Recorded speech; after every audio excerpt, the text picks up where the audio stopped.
Prohibit. Richard Fitzwilliams rips apart precedent for Harry and Meghan's titles, making Andrew cry. Prince Andrew could be stripped of his royal title, experts have said, after Meghan Markle and Prince Harry set a precedent. One royal expert has said it is highly improbable Andrew would ever lose his official title, as the case would need to pass through Parliament first. But he suggested similar action to Harry and Meghan, who were asked not to use their HRH titles when they quit royal life, could be taken. Royal commentator Richard Fitzwilliams told The Sun Online, if he's going to step down from all royal links permanently, as Meghan and Harry have, then you look at the situation where they kept the HRH and didn't use it. They've set the precedent in that sense. That may apply if he were to lose this case or were to be perceived to lose this case. Andrew has fiercely denied the allegations against him and says he has no memory of even meeting alleged victim Virginia Roberts Giuffre. But he faces mounting pressure to quit his military and charitable roles as the case against him ramps up. Mr. Fitzwilliams added, what might happen to Andrew is a form of internal exile, where he might, for example, manage the royal estates or something similar. He would lose his remaining links with charities and his military links. In a worst-case scenario, if he were to lose the civil case against him, it might be agreed that he would keep his HRH but would not use it.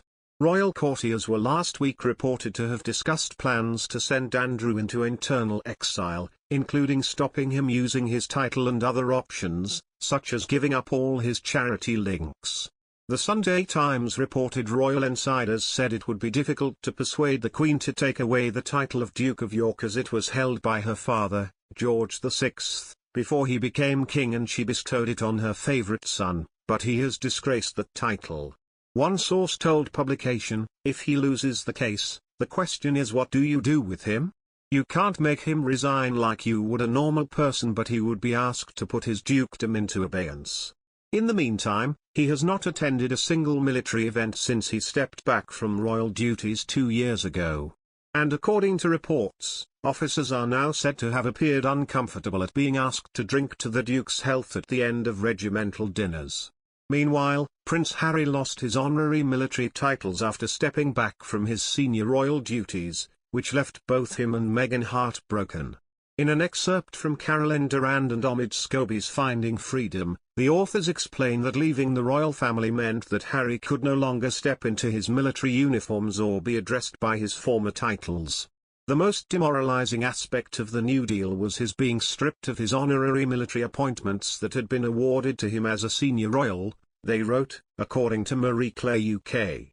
As a retired serviceman, Harry would always be able to wear his medals, but no longer could he wear uniform as Captain General of the Royal Marines, Honorary Air Force Commandant of the Royal Air Force Base Honington, and Honorary Commodore-in-Chief of the Royal Navy's Small Ships and Diving Operations. An insider told Scobie and Durand that it's been a tough pill to swallow and the one that has been most painful to Meghan witness him go through. It's the one that made Harry emotional. Julian Pereira, a former Lance Sergeant who served 3 tours of Afghanistan, said Andrew's continued involvement in his legal battles would stain the regiment's history. Mr. Pereira told the publication, being allowed to retain his role as Colonel of the Grenadier Guards and other military titles, Prince Andrew will put a stain on the regiment's proud history and will devalue the hard work of past and future generations of grenadiers. He must step down immediately.